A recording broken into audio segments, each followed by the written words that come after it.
سلام دوستان عزیز، امیدوارم حالتون خوب باشه. با افزایش تنش‌ها در منطقه و تهدیدات پراکنده‌ای که از سوی امریکا صورت میگیره، برخی رسانه‌ها گمانه‌هایی درباره احتمال درگیری نظامی میان ایالات متحده امریکا و ایران مطرح کرده‌اند. با این حال بررسی تحلیلی منابع معتبر بین‌المللی نشون میده که وقوع چنین جنگی بسیار بعید به نظر میرسه. در این گزارش 10 دلیل کلیدی که از سوی رسانه‌ها و اندیشکده‌های خارجی برای رد احتمال جنگ امریکا و ایران مطرح شده ارائه میشه. شماره 1 هزینه نجومی جنگ. نشریه فوربس گزارش داده که هزینه درگیری نظامی با ایران حتی در مقیاس محدود در 3 ماه نخست بین 60 میلیارد تا 2 تریلیون دلار میتونه باشه. این رقم هزینه بسیار سنگین برای اقتصادی است که با چالش‌های داخلی نیز مواجه است. شماره 2 پیچیدگی‌های جغرافیایی سیاسی منطقه.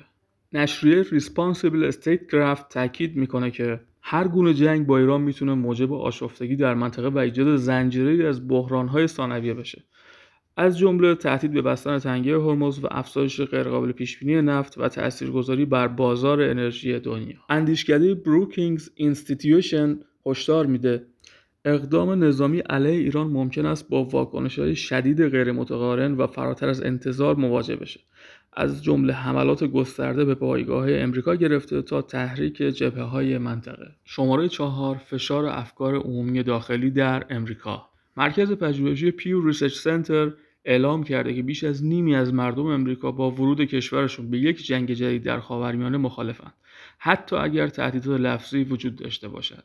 شماره 5 درس‌های تاریخی از جنگ‌های پرهزینه گذشته. گزارش‌های دانشگاه براون یونیورسیتی نشون میده که جنگ عراق بیش از 2.4 تریلیون دلار هزینه داشته که پیامدهای اقتصادی و انسانی اون هنوز گریبان آمریکا رو گرفته.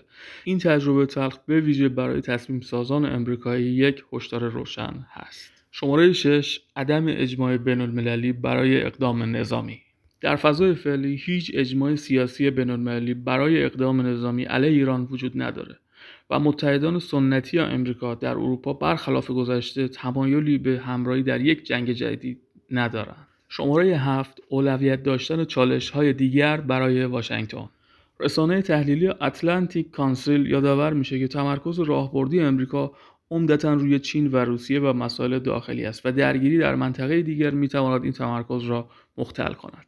شماره 8 خطرات اقتصادی برای بازار جهانی انرژی. ایران نقش مهمی در امنیت انرژی منطقه دارد. هر گونه درگیری نظامی میتونه به جهش شدید قیمت نفت منجر بشه که تأثیرات مستقیم بر اقتصاد جهان از جمله خود امریکا خواهد داشت. شماره 9 آسیب پذیری زیرساخت‌ها و منافع امریکا در منطقه. مراکز مطالعاتی هشدار دادند که پایگاه‌های نظامی و ناوهای امریکا در منطقه در معرض تهدید پاسخ‌های ایران هستند و این موضوع موجب افزایش تلفات و فشارهای داخلی در امریکا خواهد شد. شماره 10 خطر خروج ایران از چارچوب‌های بین‌المللی.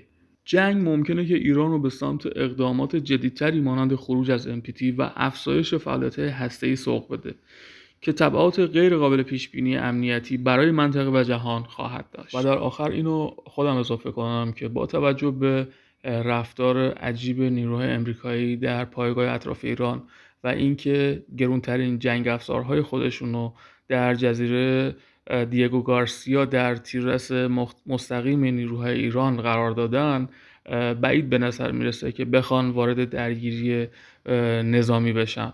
و با توجه به سخنان ترامپ در امروز و روز گذشته که خواستار مذاکره مستقیم شده، فکر میکنیم که این اتفاق نیفته و درگیری به وجود نیاد. امیدواریم که هر چیزی که هست به نفع ایران باشه و در آخر پاینده باد ایران.